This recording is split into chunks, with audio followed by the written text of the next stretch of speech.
হরে কৃষ্ণ। সেই প্রভুর কথা কিছু বলবার চেষ্টা করছি। দেখো, তোমার কাছে যত সার্টিফিকেটই থাকুক, সেইগুলো তোমার যোগ্যতার পরিচয় নয়, যোগ্যতার প্রমাণপত্র নয়। ঠাকুর রামকৃষ্ণের কাছে কোনো সার্টিফিকেট ছিল না, তাই তুমি স্বয়ং অনন্ত অনন্ত যোগ্যতার ভাণ্ডার। কারণ তোমার ভেতরে শ্রীকৃষ্ণের বীজই তো আছে। তুমি তোমার যোগ্যতার সামান্যই প্রকাশ করতে পারছো, বাকি তোমার বাসনাই সব চাপা দিয়ে রেখে দিয়েছে। তাই সৎসঙ্গ করো, সৎসঙ্গ করো। তোমার স্বরূপ বা আত্মযোগ্যতার বিকাশ হতেই থাকবে। নিরন্তর লেগে থাকো। নিজস্ব বিচার নিয়ে যদি বাঁচতে পারো, তাহলে তুমি একলাই অনেক আনন্দে থাকতে পারো। আর নিজস্ব কলা না থাকলে তুমি ভিড়ের মধ্যেও দুঃখীই থাকবে। সবাইয়ের বিচার তুমি গ্রহণ করেই চলেছ, এক গাদা। নির্দিষ্টতা নেই। যত ভিড় অত দুঃখ। এর কথাও শুনছো, ওর কথাও শুনছো, ওর কথা সব উপদেশই দিচ্ছে। যদি একটা প্রদীপ জ্বালিয়ে দেওয়ালির আনন্দ পাও, তো তাই করো। নিজের ভেতরে আনন্দ সৃষ্টি করো। শান্তি পেতে গেলে জীবনে একটা নিয়মানুবর্তিতা প্রয়োজন। নিয়ম মাফিক না জীবনে চললে তুমি কিছু গঠন করতে পারবে না ঠিকভাবে। কিছু যোজনা তো বানাও, সুন্দর যোজনা বানাও। আর সুন্দর বিচার না এলে তোমার যোজনাও সুন্দর হবে না। এই জন্য সৎসঙ্গের সঙ্গে জুড়তে থাকো। কেউ যদি সঙ্গ না দেয়, তাহলে তো তোমারই ভালো। তার জন্য চিন্তা করো না কেউ আমার সঙ্গ দিচ্ছে না, কারণ তুমি সময় পেয়ে যাচ্ছ নিজের উন্নতি করবার। যত ভিড়ে নিজের সময়টা নানা রকম ভাবে নষ্ট করে ফেলছো, তুমি তো বুঝতে পারছো না, ভাবছো জীবন দিন কাটছে। দিন কাটলেও তোমার সময়টা কিন্তু চলে যাচ্ছে, যেটা তুমি আর কখনো ফেরত পাবে না। যদি কুকুরকে দেখো, তাহলে দেখবে সে একটা জায়গায় অনেকক্ষণ একলা বসে থাকতে পারে, শুয়ে থাকতে পারে। তেমনি তুমিও নিজের আসন পাতো, নিজেকে ইজ্জত দাও। এটা খুব জরুরি। নিজেকেই মহারাজ মানো এবং সিংহাসন পাতো এবং নিজের মতন বসে যাও। সুন্দর একটা পরিকল্পনা মাফিক নিজেকে গড়ে তোলো। অনেক জীবন কেটে গেছে, অনন্ত জীবন, শুধু কষ্ট পেয়েছো।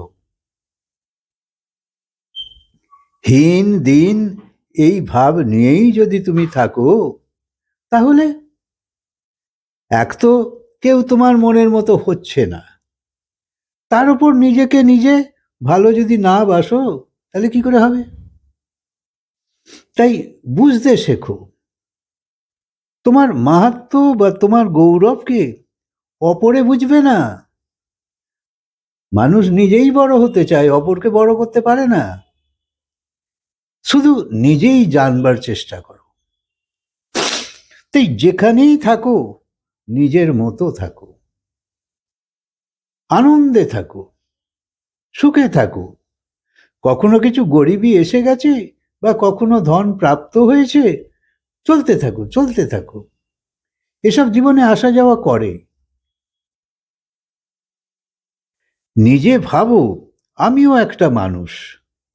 নিজেকে নিজে মর্যাদা দাও।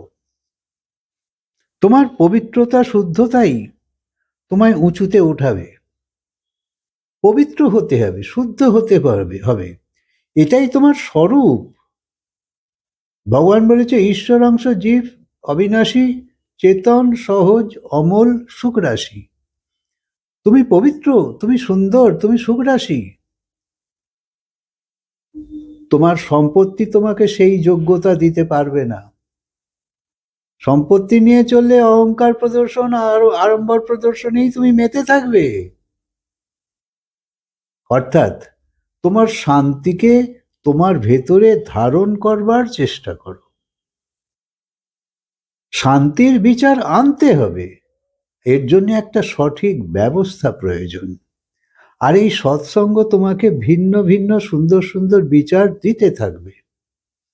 তাই হরি কথা যেখানেই পাও বসে শোনো, শোনো, ভাবো অনেক হয়েছে, আর নয়, এবার শান্তিতে চলতে হবে।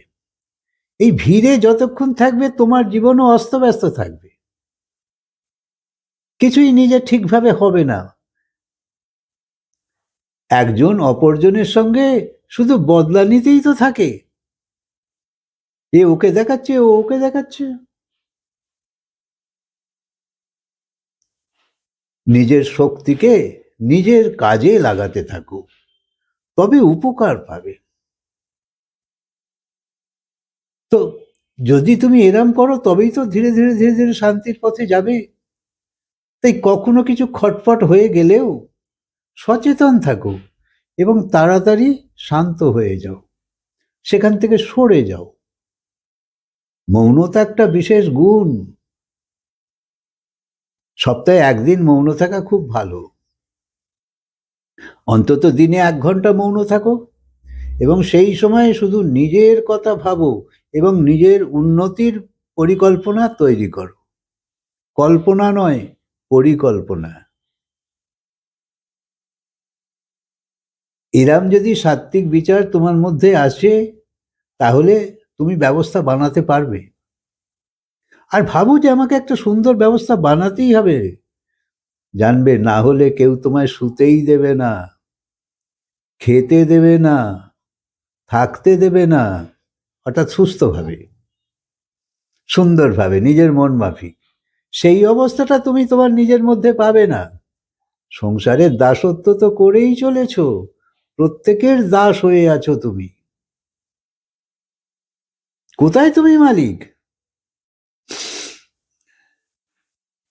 অনেকবার তো অপরজনের থেকে আমরা দুঃখই নিই। তাই অশান্তি করবার লোক এই সংসারে ভরপুর আছে। এই ভগবানের কাছে প্রার্থনা করো যে তোমায় প্রণাম আজকের জীবনের জন্যে, এই অন্ন জলের জন্যে। সেই ঋষিদের প্রণাম যাদের ধ্যান আমি পেয়েছি, যাদের কৃপা পেয়েছি, সেসব তো ভগবানেরই অনুকম্পা। ভগবানকে সঙ্গে থাকলে তুমি সদাই সুশোভিত হতে থাকবে। তাই সেই গুরুদেবকে প্রণাম জানাও যার জ্ঞান তুমি পেয়েছো, যাকে তুমি দেখেছো। তাই আমার এবং আমার পরিবারের উদ্ধার কি করে হবে সেই পরিকল্পনা নাও। তাই এদের আশীর্বাদ দরকার, সাধু মহাপুরুষ, গুরুদেব, ভগবান ইত্যাদি ইত্যাদি। এদের আশীর্বাদ সবসময় প্রাপ্ত করো, যাদের দিব্য গুণের প্রকাশ তোমার ভেতর এসে যায়। নিজেকে সাজাতে হবে, আর সেই সব সংগ্রহ করো যাতে তুমি উত্থানের পথে যাবে। শুধু সংসারে পড়ে থাকাই আর এলেম দেখাবার চেষ্টা করাই এটা জীবন নয়। এইখানে থমকে থেকো না। এখানে যতই এলেম দেখাও একদিন খালি হাতে চলে যাবে, কেউ মনে রাখে না,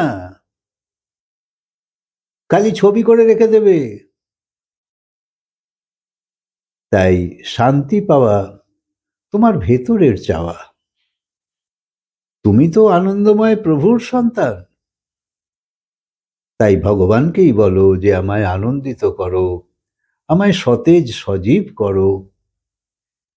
তাই নিজের ভেতরে আনন্দ ভরো, ভরপুর হয়ে যাও।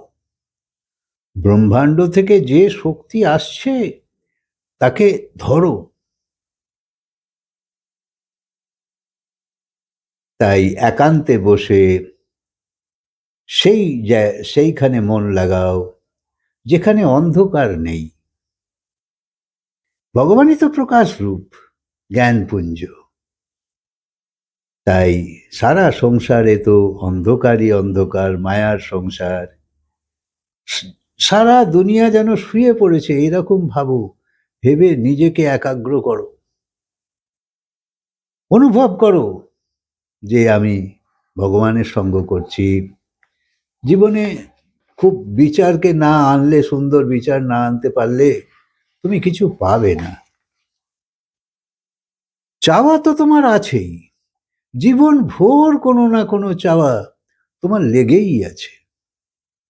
এটা পেয়ে যাই, ওটা হয়ে যাক, এই করে ফেলি, ওটা পেয়ে ওটা হোক, এই রকম। তাই ওটাও পাওয়া চাই, এটাও পাওয়া চাই, এই রকমই তুমি নিয়ে বসে আছো। আর এই রকম স্থিতি নিয়ে তোমার জীবন চলছে তো চলছে, চলছে তো চলছে। এই হচ্ছে তোমার সংস্কার, এই তোমার চিত্তবৃত্তিতে বসে আছে, সব বসে গেছে, সেইগুলোই ভাবনাতে উদয় হয়। চিত্তবৃত্তির যে তরঙ্গ না, সেটা ভাবনার মাধ্যমে তোমার মনে প্রকাশিত হয়।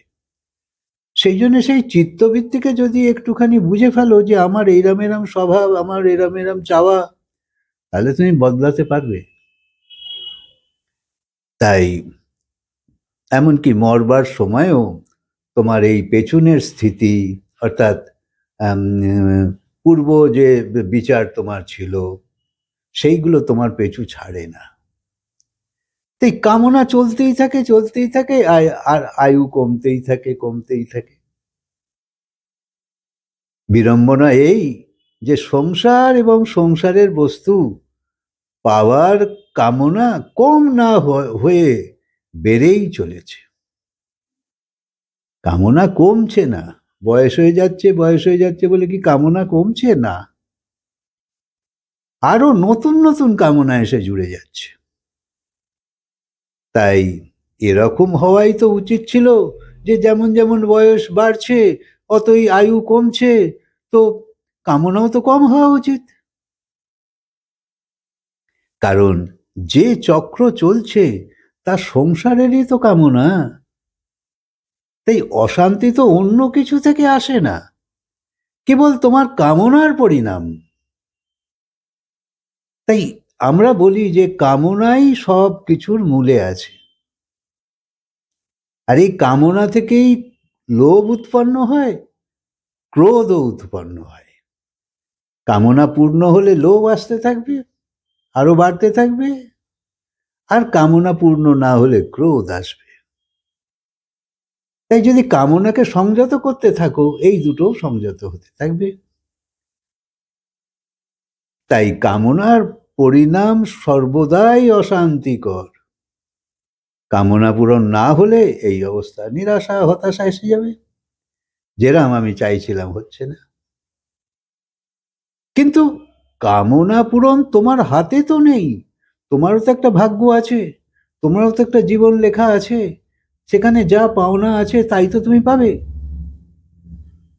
তাই অধিক কামনার পেছনে না ছুটে সেই কামনাকে ঈশ্বরীয় কামনায় বদলে ফেলো, যে আমি ভগবান পেতে চাই।